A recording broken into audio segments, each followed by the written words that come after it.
ನಮಸ್ತೆ, welcome back to my channel. ಅವರೆಕಾಳು season ಇರೋದ್ರಿಂದ ಈ ರೀತಿ ಒಂದ್ಸಲ ಅವರೆಬೇಳೆ ಮಿಕ್ಸ್ಚರ್ ಮಾಡಿ ನೋಡಿ. ಯೂಶಲಿ ನೀವು ಔಟ್ಸೈಡ್ ಅಂಗಡಿನಲ್ಲಿ ತಂದು ತಿಂದಿರ್ತೀರ, ಕೆಲವ್ರು ಮನೆಯಲ್ಲೂ ಮಾಡಿರ್ತೀರ. ಇದನ್ನು ಹೇಗೆ ಕರೆಕ್ಟ್ ವಿಧಾನದಲ್ಲಿ ಮಾಡಿದ್ರೆ ನಾವೇನು ಔಟ್ಸೈಡ್ ತರ್ತೀವಿ ಅದಕ್ಕಿಂತ ಅದ್ಭುತವಾಗಿರುತ್ತೆ, ಆರೋಗ್ಯಕ್ಕೂ ಒಳ್ಳೆಯದು ನಾವು ಮನೇಲಿ ಮಾಡೋದ್ರಿಂದ.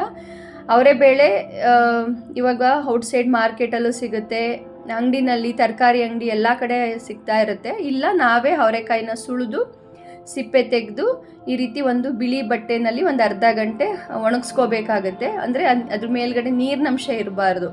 ಈಗ ನೋಡಿ, ಹಿಂಗೆ ಅವರೆಬೇಳೆ ಮುಟ್ಟಿದ್ರೆ ಕೈಗೆ ನೀರಿನಂಶ ಇರಬಾರ್ದು. ಯಾಕೆಂದರೆ ಎಣ್ಣೆಗೆ ಹಾಕಿ ಫ್ರೈ ಮಾಡೋದ್ರಿಂದ ಅದರಲ್ಲಿ ಸ್ವಲ್ಪ ಕೂಡ ನೀರಿನಂಶ ಇದ್ರೂ ತುಂಬ ಸಿಡಿಯುತ್ತೆ ಮತ್ತು ಈ ಥರ ಎಣ್ಣೆಗೆ ಹಾಕಿದಾಗ ಉಕ್ಕಿ ಬಂದುಬಿಡುತ್ತೆ. ಹಾಗಾಗಿ ಕೇರ್ಫುಲ್ಲಾಗಿರಬೇಕು. ಒಂದು ಬಿಳಿ ಬಟ್ಟೆನಲ್ಲಿ ಒಂದು ಹಾಫ್ ಆನ್ ಅವರ್ ಒಣಗಿಸ್ಕೊಂಡ್ರೆ ಆ ಮೇಲ್ಗಡೆ ಇರೋ ನೀರಿನಂಶ ಎಲ್ಲ ಡ್ರೈ ಆಗುತ್ತೆ. ನಂತರ ಈ ಥರ ಒಂದೇ ಸಲ ಹಾಕ್ಕೋಬಾರ್ದು. ನಾನಿಲ್ಲೊಂದು ಅರ್ಧ kg ಇಸ್ಕಿದ್ದೆ ಅವರೆಬೇಳೆ ತೊಗೊಂಡಿದ್ದೀನಿ. ಅದನ್ನು ಸ್ವಲ್ಪ ಬ್ಯಾಚ್ ವೈಸ್ ಫ್ರೈ ಮಾಡ್ಕೋಬೇಕು.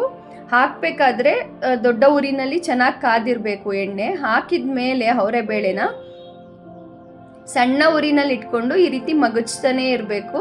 ಯಾಕೆಂದರೆ ಒಳಗಡೆ ಅದು ಫುಲ್ ಹಸಿ ಇರೋದ್ರಿಂದ ಸ್ವಲ್ಪ ಕೂಡ ಒಳಗಡೆ ಹಸಿ ಅಂಶ ಉಳಿದ್ರೆ ಆ ಮಿಕ್ಸ್ಚರು ಆ ಕ್ರಿಸ್ಪಿನೆಸ್ ಬರಲ್ಲ, ಮೆತ್ತಗಾಗಿಬಿಡುತ್ತೆ ಒಂದು ಸ್ವಲ್ಪ ಹೊತ್ತಾದಮೇಲೆ. ಹಾಗಾಗಿ ತುಂಬ ಕೇರ್ಫುಲ್ಲಾಗಿ ಆ ಹಸಿ ಅಂಶ ಹೋಗೋವರೆಗೂ ನಾವು ನೋಡಿಕೊಂಡು ಫ್ರೈ ಮಾಡಬೇಕಾಗತ್ತೆ. ಈಗ ನೀವು ನೋಡ್ತಾ ಇರ್ಬೋದು, ತುಂಬ ಕಲರು ಚೇಂಜ್ ಆಗಬಾರ್ದು, ಈ ರೀತಿ ಮಗಚ್ತಾನೇ ಇರಬೇಕು. ಈಗ ನೀವು ಅಲ್ಲಿ ನೋಡ್ತಾ ಇರ್ಬೋದು, ಆಯಿಲಲ್ಲಿ ಗುಳ್ಳೆ ಗುಳ್ಳೆ ಅಂಶ ಬರೋದು ಕಮ್ಮಿ ಆಗ್ತಾ ಬರ್ತಾ ಇದೆ. ಅದು ಫುಲ್ಲು ಆ ರೀತಿ ನೋಡಿ, ಹಿಂಗೆ ಅವರೆಬೇಳೆ ಮಧ್ಯ ಎಣ್ಣೆ ಫ್ರೈ ಆಗ್ಬೇಕಾದ್ರೆ ಏನದು ಬಬಲ್ಸ್ ಬರುತ್ತೆ, ಅದು ಸ್ಟಾಪ್ ಆಗೋವರೆಗೂ ಫ್ರೈ ಮಾಡಬೇಕು. ನಂತರ ಈ ರೀತಿ ದೊಡ್ಡ ಜಾಲರಿನಲ್ಲಿ ಎಷ್ಟು ತೆಗಿಯೋಕ್ಕಾಗುತ್ತೆ ತೆಗೆದಾದ್ಮೇಲೆ ಚಿಕ್ಕ ಫಿಲ್ಟ್ರಲ್ಲಿ ಅದನ್ನು ತೆಗೆದು ಹಾಕ್ಕೊಳ್ತಾ ಇದ್ದೀನಿ. ಯಾಕೆಂದರೆ ಒಂದೇ ಸಲ ತೆಗಿಯೋದು ಕಷ್ಟ ಆಗುತ್ತೆ. ಸಣ್ಣ ಉರಿನಲ್ಲಿ ಈ ರೀತಿ ಒಂದು ಒಳ್ಳೆ ಕಲರ್ ಬರೋವರೆಗೂ ಫ್ರೈ ಮಾಡ್ಕೋಬೇಕಾಗತ್ತೆ. ನಾನಿಲ್ಲಿ ಒಂದೇ ಸಲ ಫ್ರೈ ಮಾಡ್ಕೊತಾ ಇಲ್ಲ, ಒಂದು 3 ಬ್ಯಾಚಲ್ಲಿ ನಾನು ಫ್ರೈ ಮಾಡಿಕೊಂಡೆ. ಒಂದು ಸಲ ಫ್ರೈ ಮಾಡಿ ಆದಮೇಲೆ ಇನ್ನೊಂದು ಸಲ ಹಾಕ್ಬೇಕಾದ್ರೆ ಸ್ವಲ್ಪ ಟೈಮ್ ಕೊಡಿ. ಮತ್ತೆ ಎಣ್ಣೆನ ಒಂದು ದೊಡ್ಡ ಉರಿನಲ್ಲಿ ಚೆನ್ನಾಗಿ ಕಾಯಿಸ್ಕೊಳ್ಳಿ. ಅವರೆಬೇಳೆನ ಹಾಕಿದ ಮೇಲೆ ಮತ್ತೆ ಸಿಮ್ಮಲ್ಲಿ ಇಟ್ಕೊಳ್ಳಿ. ಸ್ವಲ್ಪ ಏನದು ನಾವು ಫ್ರೈ ಮಾಡೋ ಬಾಣಲೆ ಇದೆ, ಅದು ಸ್ವಲ್ಪ ದಪ್ಪ ತಳದಿದ್ರೆ ಒಳ್ಳೆಯದು. ಈ ರೀತಿ ಮಗಚ್ತಾನೆ ಇರಬೇಕು.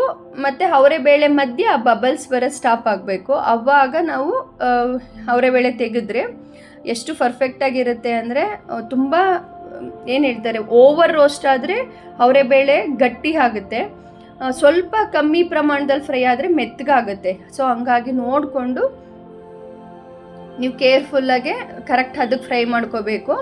ನಂತರ ಇಲ್ಲಿ ನಾನು ಒಂದು ಅರ್ಧ kg ಅವರೆಬೇಳೆ ತೊಗೊಂಡಿದ್ದೆ. ಅಷ್ಟಕ್ಕೆ ಇಲ್ಲಿ ನಾನು ಒಂದು ಅರ್ಧ ಕಪ್ನಷ್ಟು ಕಡಲೆಬೀಜ ಕೂಡ ತೊಗೊಳ್ತಾ ಇದ್ದೀನಿ. ಇದನ್ನು ಅಷ್ಟೇ ಈ ರೀತಿ ಫುಲ್ ಆಯಿಲಲ್ಲಿ ಹಾಕೋದ್ಕಿಂತ ಈ ರೀತಿ ಜಾರ್ಲೆನಲ್ಲೇ ಸ್ವಲ್ಪ ನಾವು ಅದನ್ನು ಫ್ರೈ ಮಾಡ್ಕೊಳ್ಳೋದ್ರಿಂದ ಕರೆಕ್ಟ್ ಅದಕ್ಕೆ ನಾವು ಫ್ರೈ ಮಾಡ್ಕೋಬೋದು. ನಾನು ಸ್ವಲ್ಪ ಇಲ್ಲಿ ಗೋಡಂಬಿ ಕೂಡ ಸೇರಿಸ್ಕೊಳ್ತಾ ಇದ್ದೀನಿ. ನೀವು ಯಾವುದೇ ಇದು ಬೇಕಂದರೆ ಹಾಕ್ಕೋಬೋದು, ಇಲ್ಲ ಸ್ಕಿಪ್ ಮಾಡ್ಬೋದು. ಇಲ್ಲ ಇನ್ನೂ ದ್ರಾಕ್ಷಿ, ಬೇರೆದು ಬಾದಾಮಿ ಎಲ್ಲ ಥರ ಡ್ರೈ ಫ್ರೂಟ್ಸ್ನು ನಾವಿಲ್ಲಿ ಈ ರೀತಿ ಒಂದು ಒಳ್ಳೆ ಹದಕ್ಕೆ ಫ್ರೈ ಮಾಡ್ಕೋಬೋದು. ನೋಡಿ, ಈ ರೀತಿ ಸುತ್ತಿಸ್ತಾನೆ ಇದ್ದರೆ ಎಲ್ಲ ಕಡೆ ಪರ್ಫೆಕ್ಟ್ ಹದದಲ್ಲಿ ನಾವು ಅದನ್ನು ಫ್ರೈ ಮಾಡ್ಕೋಬೋದು. ನಂತರ ಇಲ್ಲಿ ನಾನಿಲ್ಲಿ ಒಂದು ಅರ್ಧ ಕಪ್ನಷ್ಟು ಅವಲಕ್ಕಿ ಕೂಡ ತಗೊಳ್ತಾ ಇದ್ದೀನಿ. ನೀವು ಯಾವುದನ್ನಾದರೂ ಇನ್ನೊಂದಷ್ಟು ಆ್ಯಡ್ ಮಾಡ್ಕೋಬೋದು, ಇಲ್ಲ ಇದು ಯಾವುದಾದ್ರೂ ಬೇಡ ಅನಿಸಿದ್ರೆ ನೀವು ಸ್ಕಿಪ್ ಮಾಡ್ಬೋದು. ಯಾಕೆ ಇದೆಲ್ಲ ಮಿಕ್ಸ್ ಮಾಡ್ತಾ ಇದ್ದೀನಿ ಅಂದರೆ, ಅವರೆಬೇಳೆ ನಿಮಗೆ ಗೊತ್ತಿರೋ ಹಾಗೆ ಅಷ್ಟು ಒದಗಲ್ಲ. ಈ ರೀತಿ ಎಲ್ಲವನ್ನೂ ಮಿಕ್ಸ್ ಮಾಡೋದ್ರಿಂದ ನಮಗೆ ಮಿಕ್ಸ್ಚರ್ ಕ್ವಾಂಟಿಟಿನೂ ಜಾಸ್ತಿ ಆಗುತ್ತೆ. ಮತ್ತು ಮಧ್ಯ ಬಾಯಿಗೆ ಸಿಗ್ತಾ ಇದ್ದರೆ ಇವೆಲ್ಲವೂ ಅವುಗಳೊಂದಿಗೆ ತುಂಬ ಚೆನ್ನಾಗಿರುತ್ತೆ ಅಂತ ಹೇಳ್ಬೋದು. ಯೂಶಲಿ ನಾವು ಇದನ್ನೆಲ್ಲ ಔಟ್ಸೈಡ್ ಅಂಗಡಿಲಿ ತಂದು ತಿಂದಿರ್ತೀವಿ. ಒಂದ್ಸಲ ಮನೆಯಲ್ಲೇ ಮಾಡಿ ನೋಡಿ. ಔಟ್ಸೈಡು ಎಷ್ಟು ಸಲ ಹೀಟ್ ಮಾಡಿರ್ತಾರೋ ಆಯಿಲ್, ಯಾವ ಥರ ಆಯಿಲಲ್ಲಿ ಫ್ರೈ ಮಾಡಿರ್ತಾರೋ. ಮಕ್ಕಳಿಗೆ ಈ ರೀತಿ ಮನೆಯಲ್ಲೇ ಮಾಡಿಕೊಟ್ರೆ ಆರೋಗ್ಯಕ್ಕೂ ಒಳ್ಳೆಯದು, ತುಂಬ ಚೆನ್ನಾಗಿರುತ್ತೆ. ಸ್ವಲ್ಪ ಇಲ್ಲಿ ಒಂದು ಫುಲ್ ಬಿಡಿಸಿರೋ ಅಂಥ ಬೆಳ್ಳುಳ್ಳಿ, ಒಂದು ಹಿಡಿಯಷ್ಟು ಕರಿಬೇವು, ಸ್ವಲ್ಪ ಒಣಮೆಣಸಿನ್ಕಾಯಿನೂ ಹಾಕಿ ಈ ರೀತಿ ನೀವು ಈ ಜಾರ್ಲೆ ಸಹಾಯದಿಂದನೇ ಸ್ವಲ್ಪ ಫ್ರೈ ಮಾಡ್ಕೊಳ್ಳಿ. ಅದು ಫುಲ್ಲು ಆಯಿಲ್ಗೆ ಹಾಕೋದ್ಕಿಂತ ಈ ರೀತಿ ಈಸಿಯಾಗಿ ಎಲ್ಲವನ್ನೂ ಒಂದು ಒಳ್ಳೆ ಹದಕ್ಕೆ ಫ್ರೈ ಮಾಡ್ಬೋದು.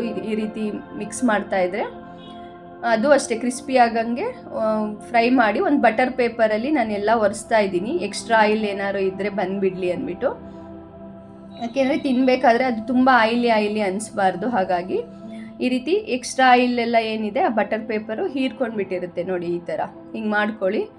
ಇಲ್ಲ ಯಾವುದೂ ಇಲ್ಲ ಅಂದರೆ ವೈಟ್ ಪ್ಲೇನ್ ಪೇಪರಲ್ಲಿ ಕೂಡ ನೀವು ಈ ರೀತಿ ಕರೆದು ಪೇಪರ್ ಮೇಲೆ ಹಾಕಿ ಆಯಿಲೆಲ್ಲ ಹೀರ್ಕೊಂಡ್ಮೇಲೆ ಇದಕ್ಕೆ ಸ್ವಲ್ಪ ಉಪ್ಪು ಮತ್ತು ಸ್ವಲ್ಪ ಖಾರದ ಪುಡಿ, ಉಪ್ಪು ನೋಡಿ ಹಾಕ್ಕೊಳ್ಳಿ, ತುಂಬ ಹಾಕಬೇಕಂತ ಇಲ್ಲ.